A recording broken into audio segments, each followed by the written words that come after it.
So we're going to have a little look at topic 1.8 in Year 11 Chemistry, which is acids, bases and salts. Now this is divided into three kind of main sections. First of all, indicators, then your definitions of acids and alkalis, then finally the different reactions that acids take part in. So first of all, indicators. Indicators are useful for chemists because they allow you to tell whether a certain solution is acidic, neutral or alkaline. Now indicators have got a specific definition. Any indicator is a chemical substance that will give a certain colour change when you put it in acid, alkali or neutral conditions. Now there are three indicators you're meant to know about for double award GCSE: red litmus, blue litmus and universal indicator. So first of all, red litmus and blue litmus, they're quite simple indicators. So both types of litmus only have two colours they can go between, either red or blue. So if we start with neutral for both of them, in neutral conditions they will not change from their initial colours. So red litmus will stay red and blue litmus will stay blue.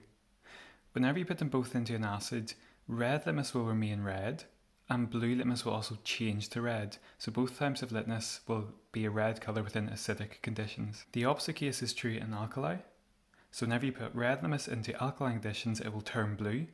And whenever you put blue litmus into alkaline conditions, it will stay blue. Now, litmus is a very reliable indicator, but it has some shortfalls. It does not give you an idea of the strength of the acid or alkaline solution. So a better indicator to give you an idea of that would be universal indicator. So whilst universal indicator will also tell you something's neutral, acidic or alkaline, it also gives you an idea of whether it's a strong acid or weak acid, or a strong alkali or weak alkali, based on the colour change it produces. Your different categories you could have are strong acid, neutral solution, or weak alkali and strong alkali. And the colours will match up with these different categories. So if universal indicator turns red, you would consider it a strong acid. If it turns orange or yellow, there are two colours for weak acids. Green is neutral, blue-green or blue is weak alkali, and purple is a strong alkali. You also have to know the pH values that correspond to those particular colours. So it goes up in order. Acids always have low pHs between 0 and 6. Alkalis always have high pHs from 8 to 14. So red is 0 to 2, orange 3 to 4, yellow 5 to 6, green is neutral which is pH 7, blue-green is 8 to 9, blue is 10 to 11 and finally purple is 12 to 14. Now here's two types of indicator, litmus and universal indicator. There is a better way still of working out the pH of a solution and involves using a machine or a meter. There's such a contraption in chemistry as a pH meter, which you essentially just dip into your solution.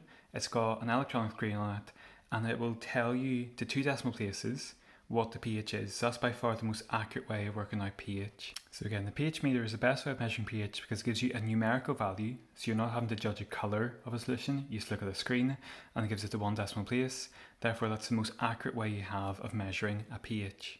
So next we look at our definitions of what we mean by acid and what we mean by alkali. So for something to be considered an acid, it needs to satisfy one main rule.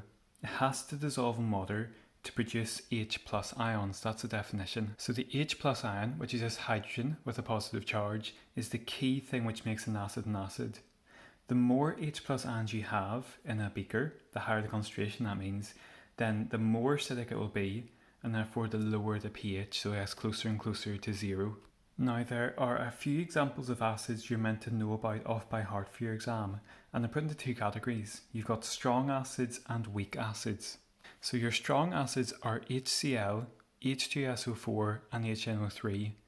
Their names are hydrochloric acid, sulfuric acid and nitric acid, and you need to know these formulas off by heart. To confirm again what makes these acids, what you should see here is that they all got H in their formula. So when they dissolve in water, they split up and form H plus ions with a little bit left over. So you can see here that hydrochloric acid split up to make H plus with a Cl minus left over. Sulfuric acid splits up to make H plus and SO4 2 minus left over, sulfate. And nitric acid splits up to make H plus and NO3 minus left over, which is nitrate. In terms of what makes these strong acids, there's now a little definition here. These acids, whenever you dissolve in water, will fully ionize in water. What ionizing means, it splits apart to form two different ions. So these three acids will do that completely. Every single HCl, for example, that you put into water is going to split apart into H plus and Cl minus. None of them are going to stay together. You have a couple of examples of weak acids as well. So CH3COOH is an unusual formula. That is ethanoic acid, otherwise known as vinegar. And H2CO3 is known as carbonic acid, which is the acid you find in fizzy drinks. Now again, these are acids because you see H in their formula, and whenever you dissolve them in water, they will split up into form H plus and then a leftover ion. So here you see the acid splitting up into two different ions with an H plus to make it an acid. Now in terms of what makes these examples weak acids as opposed to strong acids, it's how much they split up. If you notice the arrows here are a little bit different, they can go back and forward. So not every single one of the acid molecules in solution will be split up. Some of them will be staying together. In other words, they are only partially ionized in water, which makes them much weaker. Okay, so that's the acids looked at. We need to do the same thing for the alkalis now. Alkalis are kind of the opposite of acids. So acids dissolve in water to make H plus ions. Alkalis dissolve in water to make OH minus ions, a different sort of ion. Again, you've got different categories of alkalis. You've got strong alkalis and weak alkalis, which you need to know about. Your two main examples of strong alkalis are NaOH and KOH, which are known as sodium hydroxide and potassium hydroxide. The reason they're both considered alkalis, again, is because when you put them in water, they will split apart to make an ion and then an OH minus ion. So for example, NaOH splits up into Na plus, and then the key ion here is OH minus ion. That makes this an alkali. Similarly to strong acids, which completely ionize in water, strong alkalis will also completely ionize in water. So whenever you put one NaOH into water, it's definitely going to split apart into Na plus and OH minus. You've got one example of a weak alkali you might know about, known as ammonia. Now ammonia is a little bit unusual in that when you look at its formula, it's not got any OHs there. So it might lead you to think, well, how can this be an alkali? Ammonia behaves a wee bit differently. It doesn't have the OH minus ions itself. Whenever it dissolves in water, it reacts with water and causes it to make OH minus ions. So you see the reaction here between NH3 and H2O, which is just water, produces this thing called an ammonium ion and also an OH minus ion, the hydroxide ion. The key thing here again is it only does this a little bit. It's only partially ionized in water, which is what makes it a weak alkali. So the final bit of definition work to do with alkalis is the difference between a base and an alkali. So alkalis are actually only one type of compound known as a base. A base in chemistry is anything that will neutralize an acid. And an alkali is also a base because it neutralizes acids, but it's the type of base which is soluble. So to say that again, any base will neutralize an acid, but if that base happens to be soluble, in other words dissolves in water, you're allowed to call it an alkali as well. So a base neutralizes an acid, but an alkali is a soluble base. Finally, let's look at the different reactions that acids have whenever they react with either a base, a metal, or a metal carbonate. The first reaction is between an acid and a base, which is known as a neutralization reaction. It follows this general formula. So an acid plus a base will always make a salt plus water. A more specific chemical equation example of that reaction would be, for example, between an acid, hydrochloric acid, and a base will go for sodium hydroxide. So HCl plus NaOH will make the salt sodium chloride plus H2O. So if it's hydrochloric acid, the salt's name ends in chloride here. You have got a little definition of salt you have to know for the exam. If you look at what's changed between an acid and a salt, basically you've swapped the H with the metal at the start of the base, the Na. So your definition of a salt is a compound formed when the hydrogen ions in an acid, the H's, are replaced by metal ions, in this case an Na. In terms of observations of this reaction, there aren't very many. There's no gas produced. You generally won't see much colour changes happening here. The key thing is that it's an exothermic reaction though, so it produces some heat. There's one extra bit for this neutralization reaction you need to know about, which is something called the ionic equation for neutralization.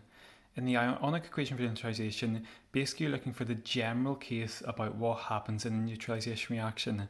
Now the key bit here is actually that your H plus joins up with your OH minus to make H2O, and that neutralizes both the acid, the H, and the alkali, the OH minus. So you basically ignore everything else, and what you end up with is this. So H plus AQ means dissolved in water, so H plus in water plus OH minus in water goes to H2O, which is a liquid. It's a little L for liquid there. The next reaction to look at is the reaction between an acid and a metal. So the general equation here is metal plus acid goes to salt plus hydrogen. People sometimes call this the MASH reaction because you've got MASH in the equation here. A more specific example would be magnesium plus nitric acid goes to magnesium nitrate, the salt, plus hydrogen gas. You could be asked for observations here. So if you look at the equation in general, you're making hydrogen, which always means you're going to get bubbles of a gas produced. You're adding a solid metal at the start and it's disappearing into a salt solution at the end, so the solid will disappear. You're making a solution of a salt, and in most cases it's going to be a coloured solution, for example magnesium nitrate, but if you have something containing copper, it's going to turn into a blue solution. The only other observation is that you generally make a lot of heat in this reaction. The next reaction is between an acid and a metal carbonate, and in this reaction you get a metal carbonate reacting with an acid to make a salt plus carbon dioxide plus water. So an example of this one would be copper carbonate reacting with sulfuric acid to make the salt copper sulfate plus carbon dioxide plus water. In terms of observations, again in this case you're making a gas, which you'll see bubbles of carbon dioxide gas. Metal carbonates tend to be solids, so you'll see that disappear over the course of reaction. Again, you're making a salt dissolved in water, which is a salt solution. In this case, because it's copper sulfate, it's copper salt, you'll see a blue solution. In other cases, if it's not copper, it's probably going to be a coloured solution. And again, you'll probably see some heat being produced as well. Now, there is one other very similar reaction to this acid with metal carbonate reaction. A very similar type of compound is a metal hydrogen carbonate, which just has a slightly different formula to metal carbonate. However, the general format of the equation is identical. So in this case, the metal hydrogen carbonate reacts with the acid again to make a salt plus carbon dioxide plus water. The only difference you see here is that when you've got a hydrogen carbonate, it's CO3 with an H in front of it, then the metal, whereas with carbonate we had CO3 just by itself with the metal. And again, you'll find the formulas of these ions on the back of your periodic table. The observations are the same, but there's one slight wee difference in this particular reaction. Sodium hydrogen carbonate is a little bit unusual in that whenever you react it with an acid, it actually takes in heat. It'll feel cold. Pretty much every other reaction in this topic will give out heat and be exothermic. That's pretty much the one exception you need to be worried about. Sodium hydrogen carbonate is an endothermic reaction. It takes heat in. The final section based on these acid reactions is how you might test for the gas produced. So obviously in the reaction seen above, you either make maybe hydrogen gas or carbon dioxide gas. Now they're both colourless, odourless gases, so they're quite hard to tell apart. So you're meant to know two specific tests that will tell you which gas it is. So if you bring a lit splint towards a sample of hydrogen gas, you'll hear a squeaky pop, which will show you that hydrogen is present. And if you think you've got carbon dioxide, you will bubble that gas through lime water, and the lime water will turn from colourless to a milky colour.